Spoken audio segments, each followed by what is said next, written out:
Well, hello and welcome to the Auto Buyer's Guide podcast powered by Alex on Autos. I'm Tim Masso here with the car czar, Alex Dykes. Alex, Cadillac, a recent drive for you.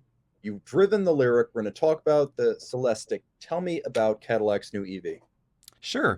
And before I dive in, I should say, I apologize. I have some allergy issues right now and a sinus infection. So if I sound a little funny, then, catch us next episode.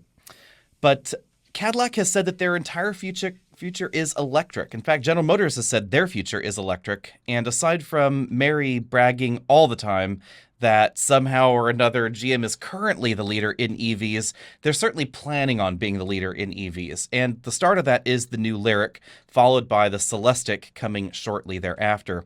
The Lyriq is approximately, I suppose you would say, BMW X5 sized, although it looks more like a wagon than a traditional SUV or crossover. And it is the leader in the Cadillac lineup going towards electrification. It's the first one. It's got a big battery. It also is going to be the model that's going to show us all the new gadgets and gizmos and styling that we expect in Cadillac models coming up, like really cool slim LED headlights that are vertically oriented rather than horizontal, all new buttons, knobs, pulls, all the switchgear inside the cabin is all unique to the Cadillac lineup, and they're promising no GM car will ever get these new buttons other than a new Cadillac.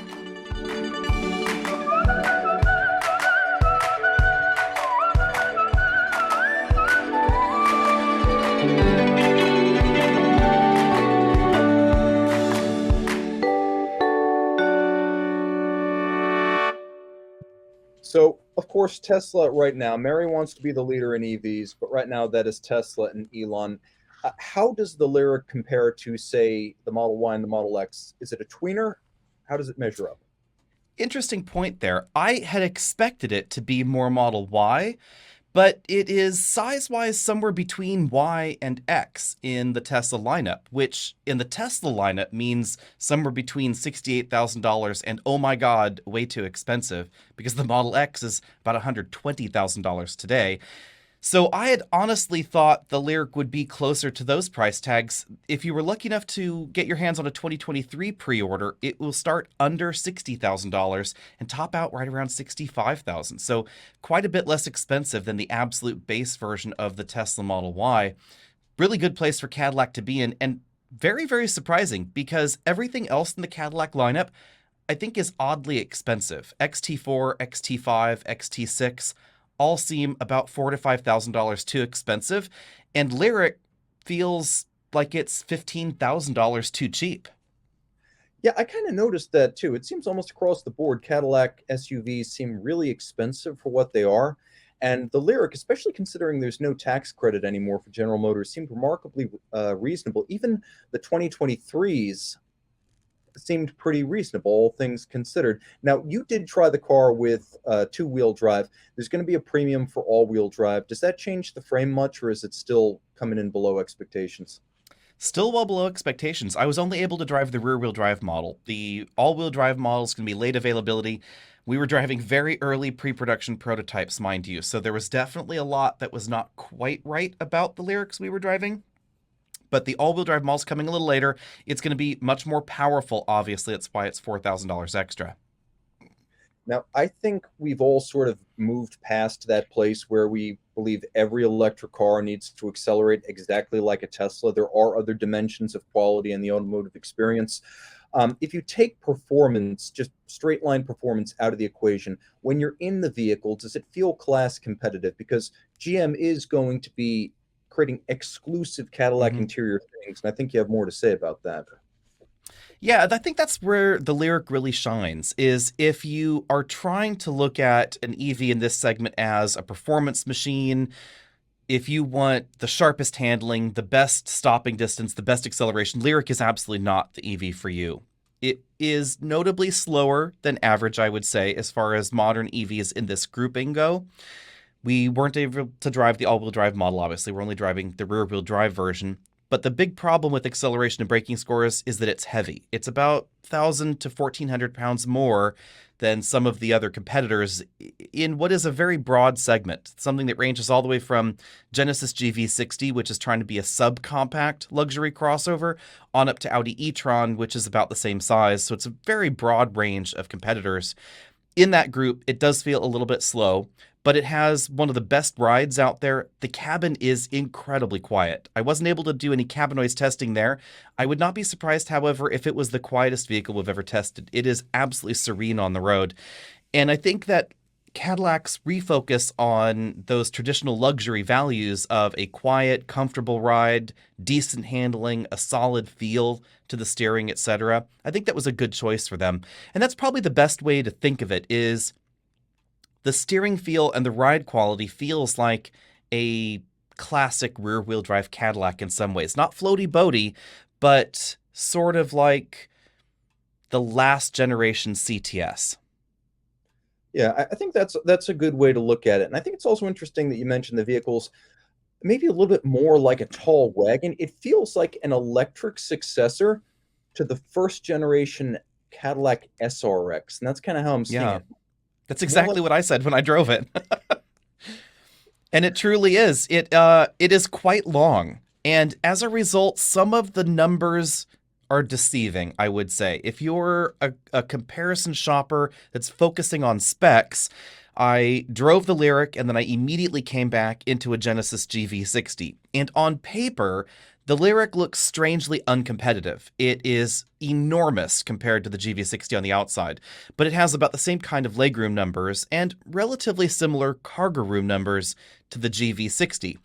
But in person, that's not really telling the whole tale.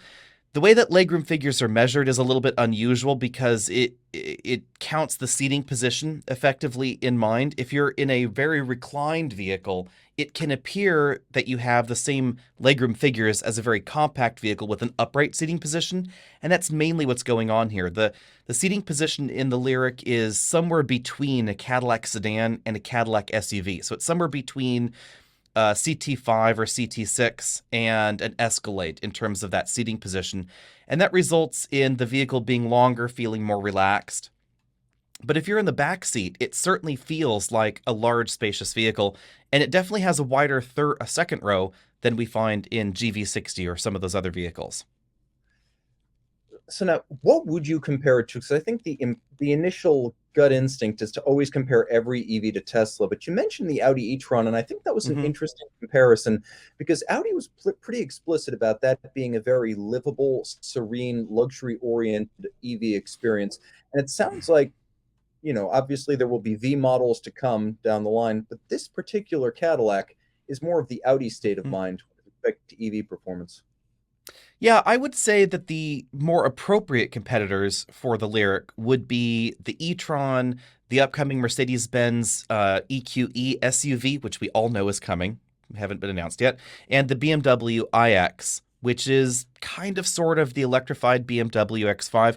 Those are probably the closest and most direct competitors in terms of their size, their presence, the way they drive, etc.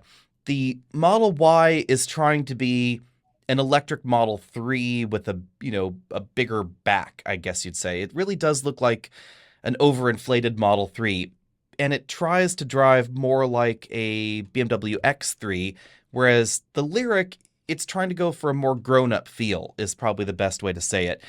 It is not going to be as sharp driving or as sharp handling as those smaller category electric vehicles due to its curb weight, the general dimensions, etc., but it is significantly more livable. The Model Y suspension, honestly, is quite harsh. Yeah, and it's funny you mentioned that the Model 3 it looks like or the Model Y looks like an inflated version of the 3 because I've often thought that the Model Y looks like someone made a pool toy version of a Model 3. And that's where you got the Model Y.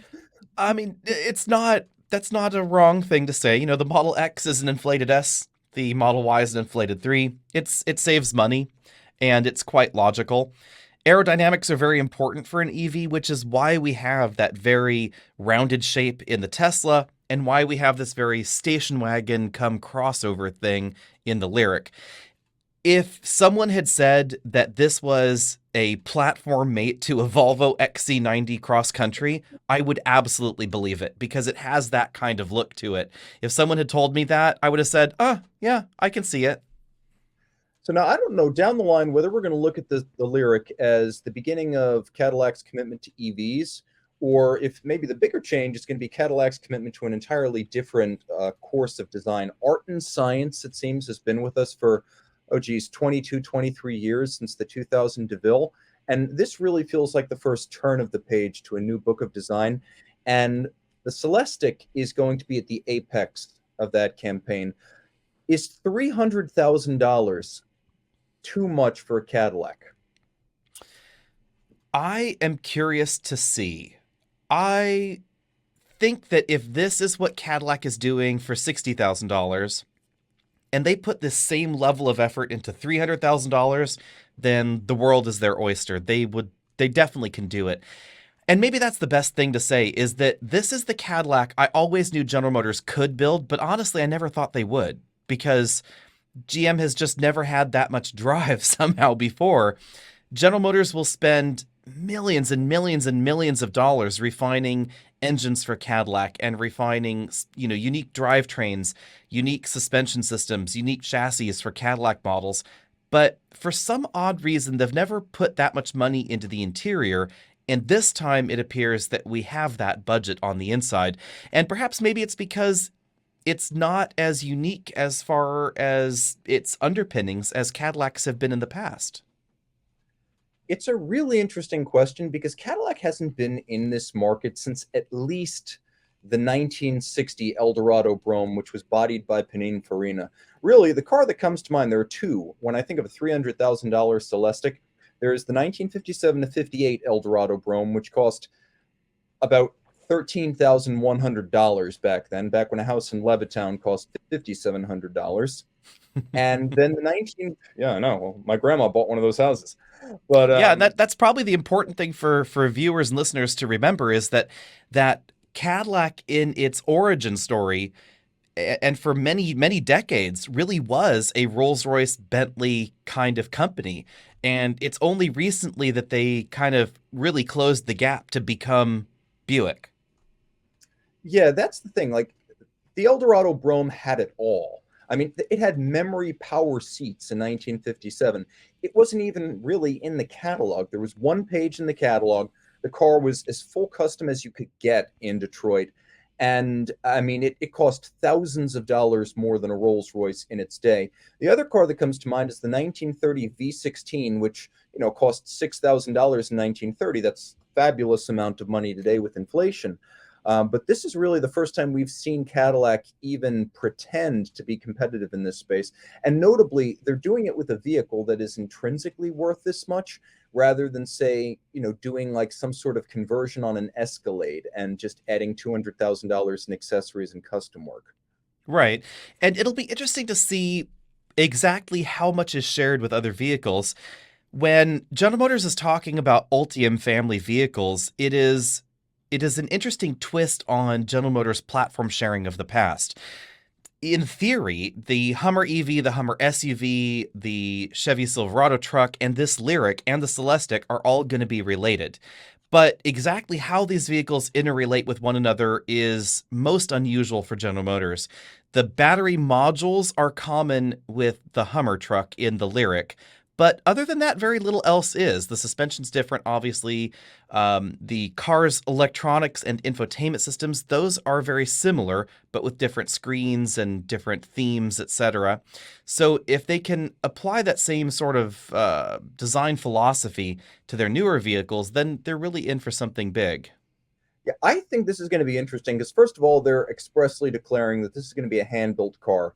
And the Warren, Michigan Technical Center, which emphatically is not a factory, is being tooled up to make this car. And they've never made anything at the tech center. Apparently, the investment is $81 million, which I guess sounds like a lot at face value, but it's not a lot from a production engineering standpoint. True. Factories typically cost hundreds of millions or even $1 billion to set up. So I suspect this really is going to be as handmade as they're saying. And if the goal is to make 300, 400 a year like they did with the Eldorado Brougham, That sounds about what they're prepping to make, and I would not be surprised if they pull heavily from the GM Hummer, in terms of electrical architecture, but most of the underlying pan and frame is unique and possibly hand assembled. Yeah, the amount of investment appears to be substantially similar to Acura with their performance center where they did NSX. Now they're making a few TLXs here and there. So it seems logical for what their plan was. It'll be impressive to see whether there's anything that fills the gap, because between the $150,000 Escalade V and $300,000 Celestics, there's a huge gap. I don't think having a halo car that's so far beyond the norm of your production that nothing comes close is necessarily as helpful as having halo cars that maybe sit just above somewhat more accessible products. So I'm interested to see what Cadillac prices between 150 and 300 to make the most of this newfound credibility they have in the luxury segment. I'm going to go ahead and guess nothing. I Really? don't expect Cadillac to really have anything to close that gap. We have not, of course, seen the entire portfolio of electric vehicles coming from Cadillac, but nothing that we've seen so far seems to point in that direction. One would assume that at some point there's going to be some sort of electric sedan-y thing, but probably a whole lot of electric crossovers and definitely an electric Escalade at some point. An electric Escalade might close that gap a little bit, but it's not going to be right in the middle. It's not going to be a $200,000 starting point. That's fair. I mean, even back in the day, the Eldorado Brougham cost twice as much as an Eldorado, so that is saying something.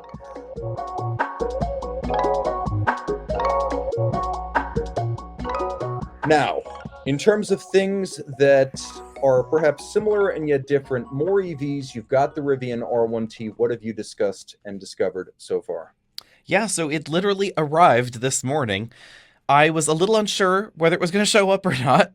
We had everything scheduled for a number of weeks, and then they called me yesterday and said, we discovered that there's a dent in the car on delivery. So they did their delivery inspection. It's in sort of an unusual spot. It's inside the door jamb, so it's not visible on the outside.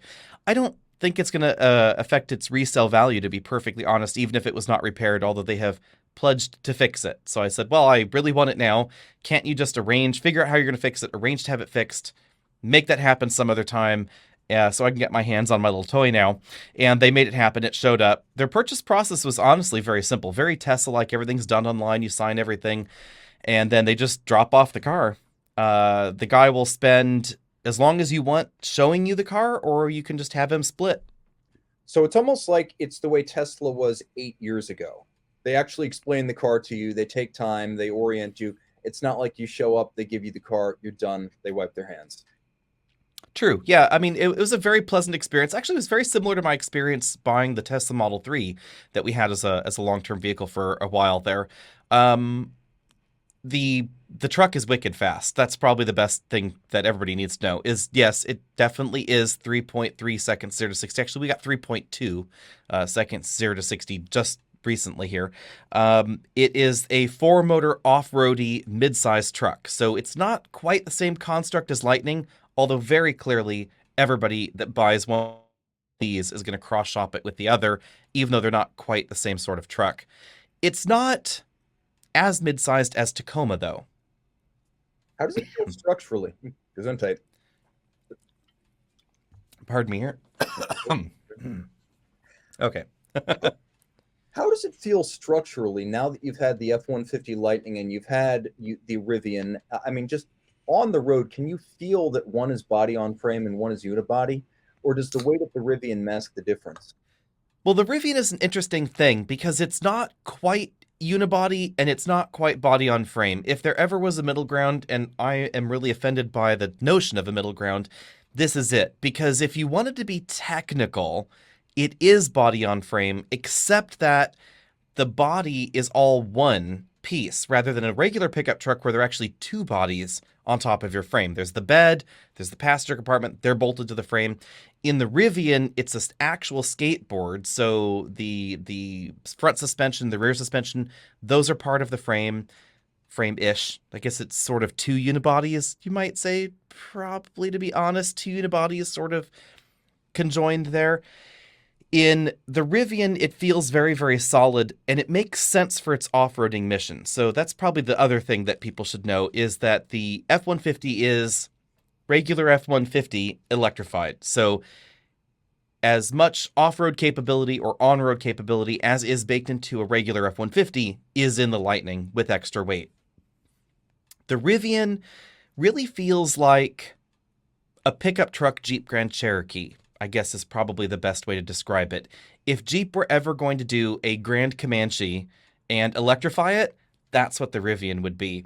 So we've got the 4 electric motors, one at each wheel, absolutely enormous amounts of power, over 830 horsepower in the Rivian, 0 to 60, 3.2 seconds. You can send power wherever you want because they're 4 electric motors. It has an air suspension with over 11 inches of ground clearance, huge water fording ratings, etc., tow hooks, strong towing ability, all that sort of stuff. Really tight turning radius and a much shorter dimension than the Lightning. But then it's not quite Tacoma-sized either. It's only 0.9 inches narrower than a Lightning.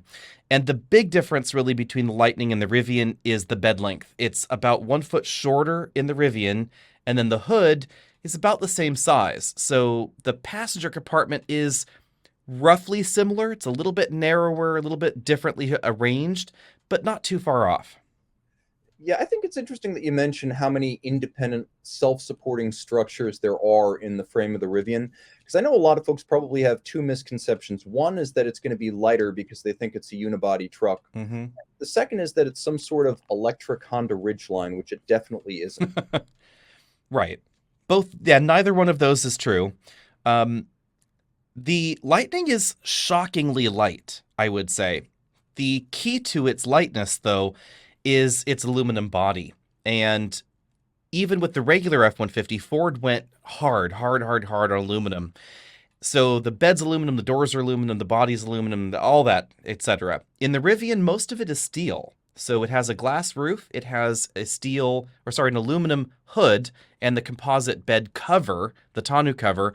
But the vast majority of the Rivian is steel, which is much less expensive to manufacture, important for a company like Rivian that needs to make money at some point. And then there is the sort of frame-like structure underneath, and then a lot of additional weight involved in the 4 electric motors. That's much heavier than 2 electric motors. Also, the battery pack seems to be a bit more structural in the Rivian, likely because of the off-roading mission. Then there is that off-roading mission itself. So for the kind of torsional rigidity that you need in off-camber situations, the Rivian appears to be much more solid for that than the F-150 Lightning. And then finally, some of the additional features like the adaptive air suspension, the onboard compressor in the back, all that sort of stuff, that all adds weight. Yeah, and I think that it's probably fair to call the Rivian more of a lifestyle truck than the F-150, especially Exactly. There will be work truck versions of the F-150. I'm not sure there's ever going to be a Rivian that has to haul anything to earn its keep. The work truck version would be owned by Amazon for delivery. There you go. There's your Rivian work truck right there.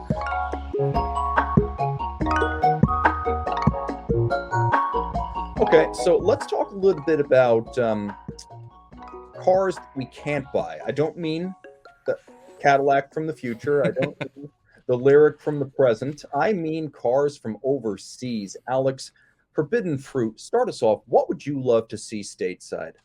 Yeah, forbidden fruit. I was curious about this because I was wondering what started your thought process on this. You emailed me, and I had that thought already because I was just in Iceland driving a Suzuki Vitara manual transmission hybrid, and I thought, this is the kind of bonkers that I want in America. And so I wanted to do this segment right when you wanted to do it. So first up, yes, definitely bring me a Suzuki Vitara manual transmission hybrid to America because it is all kinds of epically wrong. And also a bunch of French cars. Yeah, tell us a little bit about those because there's a ton of Peugeots on your list, and I did not see this coming. I thought you were in the solid K car, and we'd have like.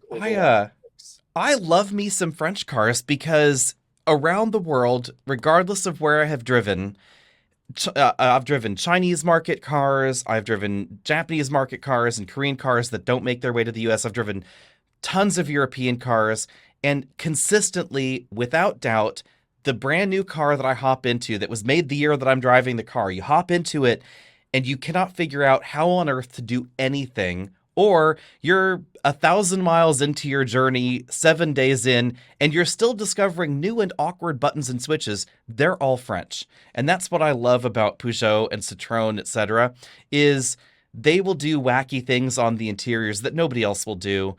And I kind of think that's refreshing. There's so much sameness in the automotive industry now that nothing feels as unique and as special as maybe it once did. And only the French are wacky enough to say, let's put the turn signals as a toggle switch on the dashboard for no particular reason instead of a turn stalk. Or how about random audio controls that are on the steering column as a button bank, but not on the wheel that moves with you, and in a place where you can't see them, so you just have to know that they're there. Yeah, it's like in the Citroën SM or any old Citroën. It's like, what do you mean the brake pedal doesn't move? It's always like this? Why is it a mushroom? But, and when you look at the new Peugeots, I actually like their design language. I initially thought, I haven't actually seen them. This is how insular I am to the North American market. The last time I left the country was before COVID, and that was before Peugeot really started exploding their lineup with this brand new face that they have. And hopefully Brian's going to put a picture on the screen. If you're all listening to the podcast, just Google some Peugeots: the 5008, the 3008, and the 508. Peugeot's new front-end design is it's polarizing. Let's just say that. It is big, it's brash, it's bold, and I almost crashed turning my head the first time I saw one on the road going, oh my God, what has Peugeot wrought? And the more that I saw it, the more I kind of liked it. But Peugeot's interiors are also different. They don't stick screens and things in the same places that anybody else does. There's lots of imitation wood here and there thrown about higgledy-piggledy at funky angles. I kind of like it. Yeah, I'll just say that you're absolutely right about the grille. To describe, for those of you who aren't like following along with the web browser open, imagine a combination of like an Acura grille, an American full-size pickup, and a chic Quattro shaver, and you pretty much got the idea. Yeah, there's definitely a lot of electric razor going on there. Now, I would also say that I am totally into a lot of weirdo European cars, and some of them are French, like the Citroën C6, which was interesting because it's about 5 Series size. Mm-hmm. Like, so think 5 Series, you got the idea. This was the last of the line that officially started in the 50s with the DS. It was weird, hyper modern on the outside, hyper modern on the inside. It had that incredible hydro-pneumatic suspension interlinked that gave you, just the floating on a cloud ride where you could just rail a speed bump at 55 miles an hour and not feel it. A really special car, but it's not in production anymore.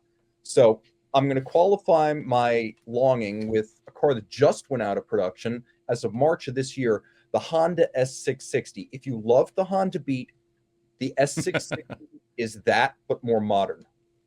On a realistic tangent here, Yeah. I honestly think now that Peugeot is part of Stellantis, which for those that don't know corporate brand names is Chrysler in America, now that everybody's all together, one happy little nut, I really believe that there is a future for the Peugeot 3008. I think that if you called it a Chrysler, that would work somehow. It is a funky styled but perfectly practical and rational vehicle sized somewhere between the original Kia Sportage, or I should say the last generation Kia Sportage, and the current generation RAV4. So it's in the hottest segment in America. You can get 131 horsepower all the way on up to 300 horsepower in your Peugeot. You have lots of funky screens, 10-inch heads-up display. There are 2 different plug-in hybrids available. There's a front-wheel drive one or the 300 horsepower all-wheel drive one. And supposedly electric range is right around 30 miles or so of electric range and 358 pound-feet of torque. Yeah, I think that's a good call because these days they say the Chrysler brand is going to be the mobility brand of Stellantis, whatever that means. It evokes soulless like people pods. But this is an MPV.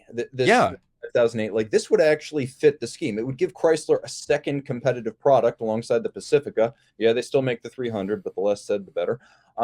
This would be a cool car. This would be an MPV that's somewhere between like a minivan and an SUV and very difficult to categorize. And it's funky enough on the inside that I think it would be epic. And Peugeot really wants you to think of it as an SUV now, not an MPV. The 3008 used to cross lines because it was, honestly, it was so peculiar before. This Yeah. is the 3008 is kind of funky, but let's be honest, the old 3008s were just weird. They were weird, weird, weird. This one seems like it would work internationally. I actually think they should play up the weirdness. If they're going to launch something that's, Exactly. yeah, like French Riviera color tones on like seat fabric. Crazy stuff. My next thing really is literally anything that Skoda could bring us. If for those that don't know, Skoda is a Czech brand, so the Czech Republic. When they became a democratic country in the 1990s, they decided to privatize the national car company Skoda, and Volkswagen bought 30%. As of 2000, Volkswagen owns 100%, and really everything is just a Czech Republic version of a German car, but with a tiny bit more flair and a little bit of self-deprecation in their advertising. Yeah, if you've been following pro cycling any point in the last 20 years, you've seen these things. If you ever wondered what a Czech version of an Audi would look like, this is a very good approximation of that. Mm-hmm. They're nice cars, they're fun cars. I'm not necessarily sure they serve a purpose that Audi and Volkswagen don't already, but the availability of wagons changes everything, and they definitely have that.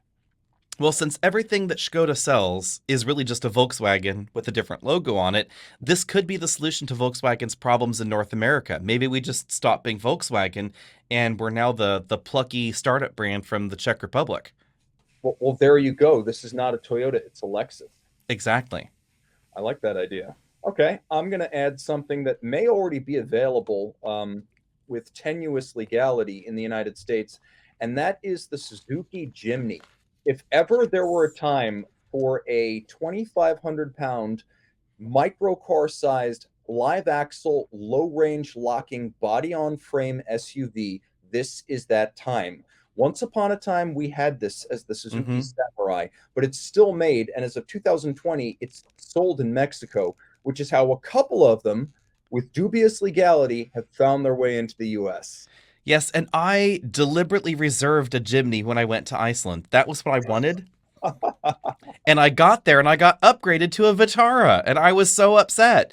And they said, "Sorry, we already gave away your Jimny." And I'm just like, how is this an upgrade?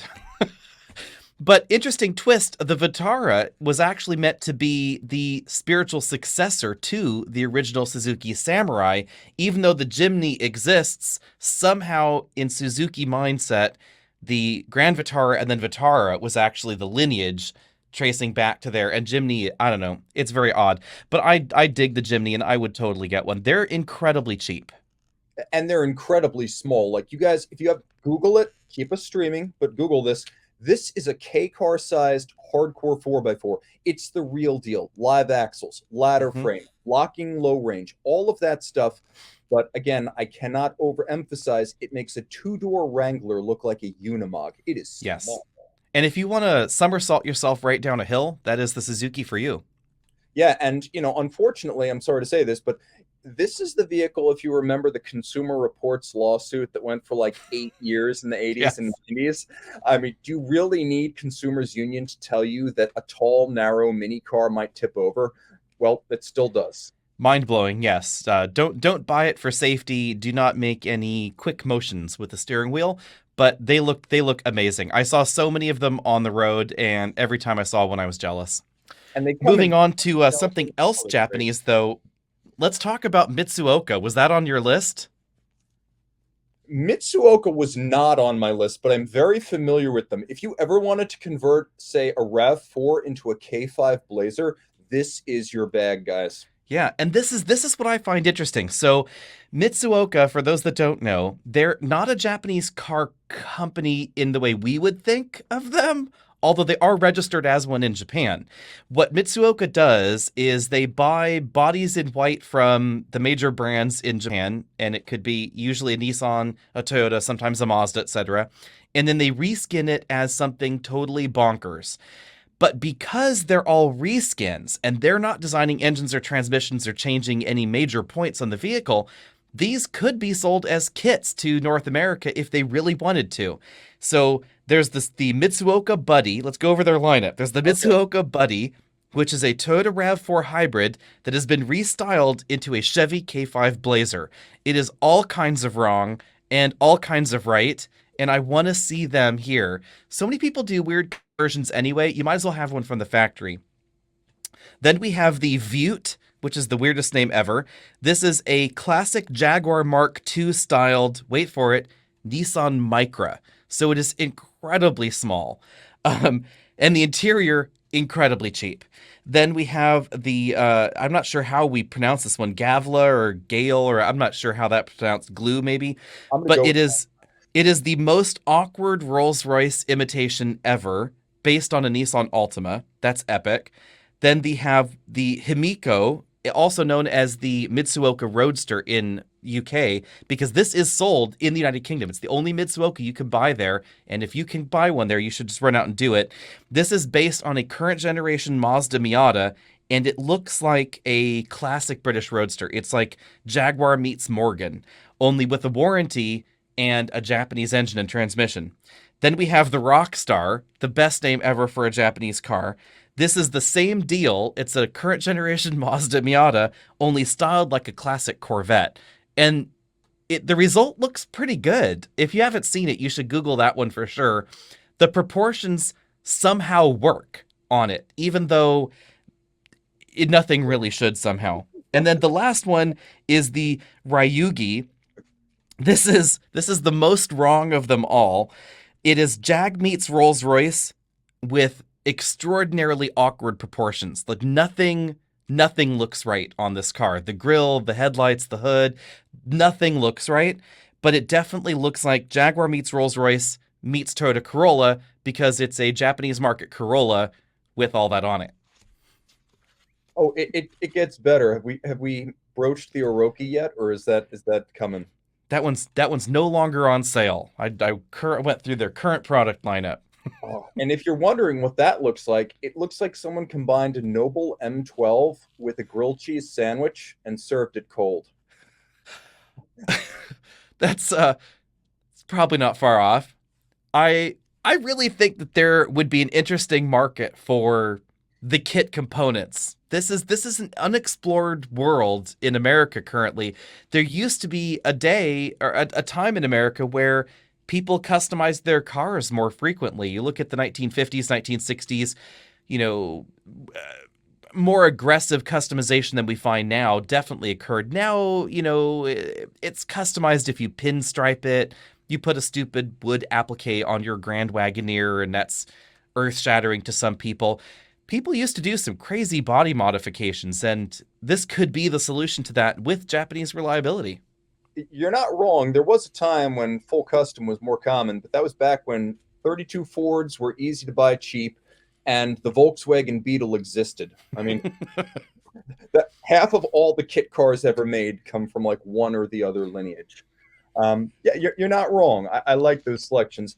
One thing I would love to see here, and it's not going to happen, but if you ever wondered what a French, like 80% scale Porsche 718 would look like, the Alpine A110, guys, don't knock it till you try it, but it's a little teensy thing with almost 300 horsepower in A110 spec.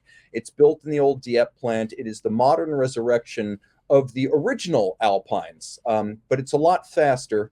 And again, I would just say it is like an 80% scale Cayman. That's the best way to describe it. Mm-hmm. And then that was pretty much where my list ended, because the more I thought about some of the other crazier options that were out there, the more I thought, yeah, they're not weird enough and they wouldn't fit. Does Toyota still make the Mega Cruiser? I should have checked that one. I don't know. I should have checked that either. I don't believe so. And Toyota's lineup in Japan's getting more harmonious with the North American and European line. The Crown is going to be universal. It's going to be a front-wheel drive Avalon replacement, so a little bit less unique there. Okay, that's fair. And by the way, guys, if you're wondering, the short answer is basically Toyota made a Hummer. Now you know. Okay. Mm-hmm.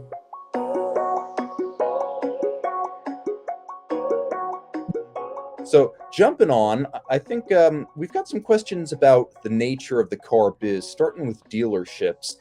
Why do we have them? Why are they so politically powerful? Why are they at war with Tesla and the like? Ah, yes, the eternal dealer question. I got a lot of questions about this, especially recently due to our, I guess, drama, you might say, around the F-150 Lightning pricing. The F-150 Lightning got shipped by Ford. You sign on to their dealer page. on their website, and it will theoretically tell you if there's a dealer markup that the dealer is going to add and how much that dealer markup is. And mine went from zero dealer markup to $10,000 overnight. I thought, wow, that's really weird. I don't normally talk to manufacturers when we buy a car, so at this point, Ford did not know. None of the PR people knew that I had ordered a Lightning. We kept it really quiet, as we usually do. But I decided to break my rule here because there's just no way I'm going to pay $10,000 worth of markup like so many people out there are experiencing. So I decided to try and see if I could do anything about it. This dealer is one that has pledged not to have dealer markups, so I have to be really upfront on that one. Is the dealer has publicly pledged that on their pages, so it does appear to be an error. That's what Ford said in the end, was that it was an error in the system, and even now it hasn't updated, and there's just some glitch with their website where that markup is still there, even though they claim it's not going to be a problem. So that said, this got the conversation started about dealers. And I think what a lot of folks in America don't really understand is that dealers are not owned by the car companies, and they're not just independent resellers either. They're this weird middle ground of the franchise. So a McDonald's and a Ford dealer are actually more the same thing than your local shop that's selling Macintoshes without the Apple logo on the store. There are dealers of power equipment that can sell other power equipment. So if you go to a Honda, Honda's power sports dealer, they're going to sell you, Honda side-by-side, a Polaris side-by-side, or an RV, or a motorcycle, or whatever. But in the car world, brands are just one thing. So the same person may own multiple different franchise dealer brands, but when you walk into that Ford dealer, it's going to be all Ford all the time, but with no real connection to Ford themselves, oddly. It's an interesting situation because in the world of fast food, there are McDonald's franchises, and there's also a smaller number of McDonald's factory-owned stores. And in the car dealer world, there are many states with laws that would, in a manner of speaking, prevent McDonald's from ever owning a McDonald's. And that's sort of how it is with car companies owning their own dealers. Right. And there are states where this is not quite set in stone, but car companies tried it in the past and it went really wrong, so they just decided not to do it. So there was a time where, I believe it was General Motors, someone can probably correct us down there in the comment section, it was either General Motors or Ford. There were some dealers that had gone up for sale in the central part of the US. They decided to try and make an experiment of this, and they bought the dealers from the franchisees. They bought them back, tried to run them as their own thing, and the sales didn't go where they wanted them to go, and they gave up the experiment. And I believe they ended up selling all the dealers to Penske, is how that unfolded in the end. But I think that, combined with the way that franchise laws work in the United States, just has car manufacturers not really willing to push the envelope too far. So here's how it goes. You want to buy a McDonald's dealership, basically, or a car dealership, or whatever, insert your thing here. You go and you franchise that from the franchisee. And the way these agreements work is that they're all regulated by state, which is why it's so crazy. Every state has their own rules around franchises and franchise offering circulars and how long the waiting periods are and all that kind of drama. These agreements have to be registered with the state, and they're all incredibly opaque. We very rarely get to see any of these franchise agreements because there are non-disclosure clauses, there are anti-defamation clauses, there are gag things, all that kind of stuff in these contracts. And that's universal with pretty much all franchise organizations. But generally speaking, they license the name and the right to do business in this particular geographic area. Then they buy the vehicles from the manufacturer and they sell them. And the important thing here is that when you have a bad experience at a Ford dealer or a Volkswagen dealer, or insert your brand here, most likely Ford, the manufacturer, has nothing to do with that interaction. They cannot train the employee. They cannot hire or fire the employees. They have zero control over that kind of stuff. They can provide training materials, and they can incentivize the dealers to use the training materials. Really can't make the dealers do that, is the problem. Yeah, and this creates all sorts of problems because, I mean, for example, trying to buy a Tesla in Texas, even though Teslas are now made in Texas, has a big problem because of franchise laws. Ford's recently announced intention to sell cars online at a single price without markup is going to run afoul of franchise laws around the country and has left people profoundly confused. And Volkswagen, which apparently owns the Scout brand, recently announced it's going to launch Scout as a parallel brand structure with its own retail chain that excludes Volkswagen dealers and principally operates online. So a lot of Right. yikes. I mean, we haven't seen all the details of Ford's plan, but it does appear to be substantially similar to what we see at Polestar. So it is possible, theoretically, to sell your vehicle like that online for Ford, as long as there is a dealer involved. So how it will likely operate with Ford, although again, details are sparse, the franchises will have to opt in to a program where they pull the orders from Ford, then actually process them for the customer. Then they're agreeing to sell it for the price. Otherwise, they're not going to get the lead, etc. So that's the way that this would operate inside the Ford envelope. It's basically what Polestar is doing there. There is no legal requirement that Polestar franchise dealers, which they all are, actually sell them for MSRP. But there is a carrot and stick program going on within the franchise agreement to encourage them, to incentivize them to do that, just as there was with Saturn once upon a time in the US. So as long as everybody plays nice and they follow the rules with the franchise agreement, that's all going to be fine with Polestar. But there's nothing to prevent one dealer from going, well, hey, I'm going to give you a special deal and I'll give you the car actually at cost. That can still happen within the Polestar envelope and could theoretically still happen with Ford, for instance.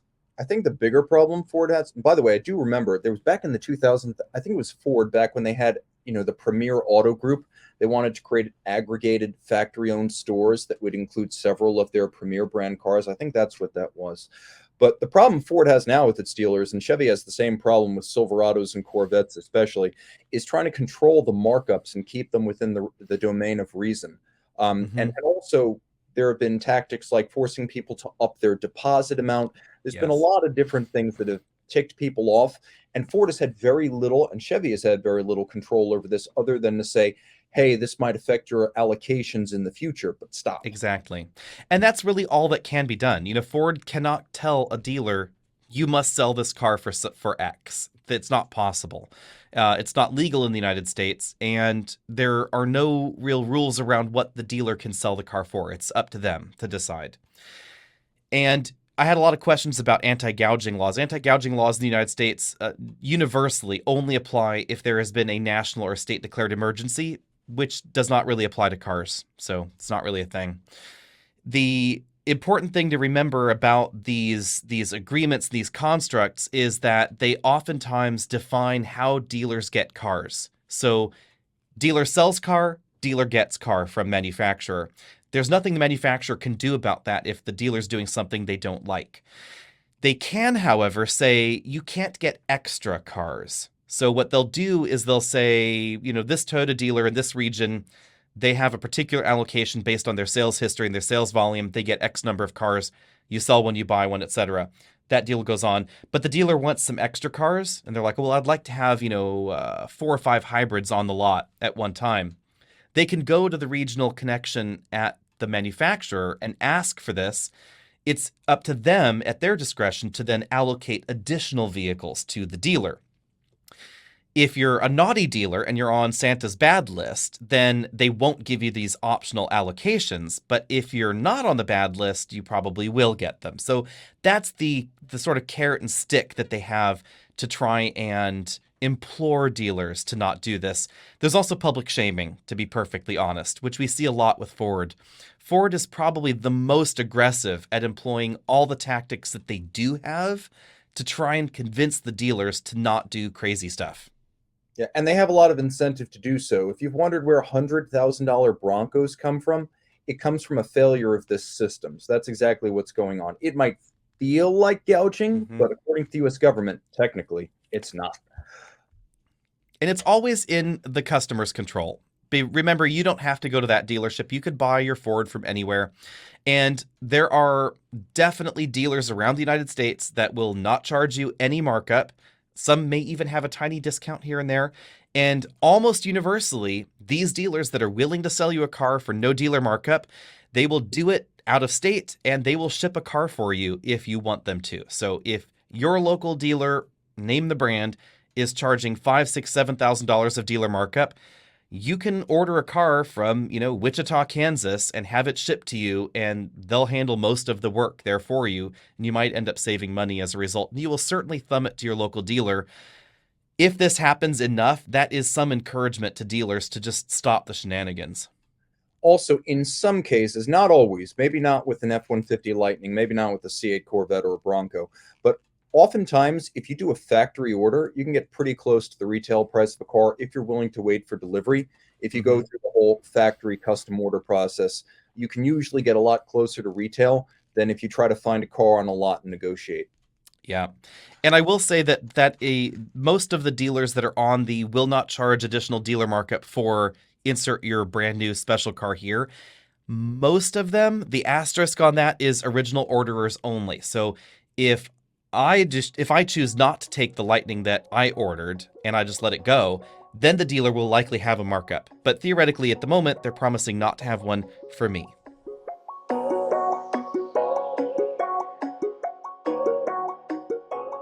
Now, I've got a question that was forwarded to me. This is, can an EV have a manual transmission?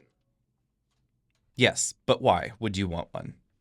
Yeah, I mean, it's difficult to say because on the one hand, it would be a lot easier to create an EV drivetrain since the company no longer has to go through EPA certifying a low volume niche powertrain combination. There's no emission involved. You just stick a manual box on the back of a motor, and whatever it costs to tool up and market it, that's the cost. On the other hand, well, they still would, oddly, they still do need to be emissions tested, which is weird. You still have all the EPA filing stuff to do. but I'm guessing that would be an easy pass. The chance of failing is low. Okay. Cost is still the same though, oddly enough, and they have to be range tested and all of that. They still have to go through the usual test cycles, just like a gasoline vehicle would. So there's very little savings there. Jeep has a prototype Wrangler with a battery and a motor and a manual transmission. It's never going to get sold though. Let's be honest. I mean, that's probably the case. The best way to get an EV with a manual transmission, and I'm not making this up, is go to a company like EV West that's doing conversions of old Porsches and Volkswagens and have them stick a motor, a battery, power controllers, and inverters into the car. And that is your manual transmission EV. Now, I would like to think someday, again, maybe you don't need to do certainly the road test development to check the emissions on your EV drivetrain. I would hope that there'd be some sort of enthusiast loophole to get something like this built down the road. But the bottom line is transmissions generally with EVs just aren't necessary. You have basically a pinion and a wheel, and it transmits. And when you can rev to 15, 20,000 RPM, one speed's all you need, unless you're Porsche. Yep, exactly. That's the big thing, is unless you're doing a conversion where the manual transmission would certainly be easier, but most people would probably just leave it in second gear. There's just no point to having the clutch or the extra gears anymore. It's just added weight. On the conversion side, there's definitely no need for any sort of emissions testing, etc. Once you've converted it, there's nothing. Yeah, I mean, one interesting thing I would say is maybe it gives you an opportunity to use smaller motors that, could better utilize the leverage created by a gearbox. That's true. I mean, that could be fun. It would be a weird experience. Remember this, guys. You could theoretically start off your manual transmission EV from 0 RPM in top gear, and it would gradually gain speed. There is nothing you could do to stall your car. So it would be a very different experience from, say, driving any gas-powered manual transmission car. Exactly. The only reason the transmission exists in the construct that we know of it in regular cars is because gasoline and diesel engines don't do anything at 0 or 1 RPM. So you have to transmit the power somehow. The fun might come from maybe being involved, or, match rev downshifts would still be a thing just to match motor speed to road speed. But I think, you'll see higher end conversions than Volkswagens and Porsches down the road. I wouldn't be shocked if someday Mazda, which actually supplies parts and service to older Miatas on a limited basis, I wouldn't be shocked if down the road Mazda Speed decides to do like an EV conversion of like the NA Miata. The NA and the NB are basically the the same car. But it's a very low probability. It could be some niche Right. thing. Like Porsche does an electric GT3 in 15 years, and they decide, well, we're going to make a couple of the manuals for the fans. But they're going to cost a ridiculous amount of money. The other two things to keep in mind would be that it would add complexity, cost, and a point of failure to have a manual. And the second thing would be it would end up making your EV likely need to be less powerful, because if you're going to put the kind of torque through there that an electric motor can create, then you probably would end up in situations where you would be damaging, destroying, or really prematurely aging your clutch. Clutch slip at 0 RPM, that's a definite thing when you have that much torque that fast. It's something that we really see in a lot of modern EVs right now. For instance, this week we have the Genesis GV60 in. This is the model with the performance option. So it's 450 some odd horsepower in boost mode. And boost mode is hilarious because what it's doing is it gives you access to all of the just over 200 horsepower on the rear axle almost immediately. So the rear wheels chirp on a strong launch. And then at around 25, 30 miles an hour, the front wheels chirp, because it's at this speed where Genesis has decided, okay, now it's safe to let the front motor have all the power that it can consume. And so when that front motor comes fully online, there's just so much torque that even at 30 miles an hour, it spins the front tires again. Yeah, it would be a serious problem because the limitation on a gearbox generally is never horsepower, it's input shaft torque. And that's almost always the limiting factor. If you could prevent the input shaft from like shearing, then you run up into problems like, how are you going to use helical cut road gears in there? You're going to need to use straight cut gears like a racing gearbox. That's going to sound like a barrel of monkeys. There are a lot of problems, but hey, it's a beautiful dream. Yep. And that's part of why a lot of those electric prototypes sound really crazy, is because of those straight cut gears. If you've ever wondered why your car is noisier in reverse, that's the reason. Alex, do we have any other questions from the field? I think that is it. So everybody should just make sure and stay tuned, because, of course, we will have the videos on the GV60 and the Rivian videos coming up soon. Charging tests, range tests, towing tests with the Rivian, and hopefully sometime thereafter a Rivian meets Lightning video whenever our Lightning shows up. It's somewhere between Michigan and California. And at some point thereafter, we have to make a decision. Are we going to keep one of them? And if so, which one are we going to keep? Ooh, that sounds like a viewer poll. I don't know if I want to leave it to the viewers. Maybe we'll have a poll, and then we'll have a poll to see if we follow the viewer's suggestion. Like that Larry David commercial. What? The people will vote? Even the stupid ones? It's I'm torn, because this vehicle theoretically is the one that we're going to keep longer term, and it would be the one that would be used for pickups and deliveries for the materials engineering side of this crazy conglomerate that Alex Autos is part of. And for that side of the business, something like a plug-in hybrid minivan would actually be the rational thing to do, but nobody wants to see a review on a minivan. People would rather see a video of their parents doing it than a video on minivans, let's be honest. So probably for viewer reasons, we should keep an EV truck. And with that image in your head, thanks so much. I'm Tim. He's Alex. Alex, where do they find us offline and on? All the Alex and Autos places, Auto Buyer's Guide, EV Buyer's Guide, etc. Just do your Googling and go to alexandautos.com.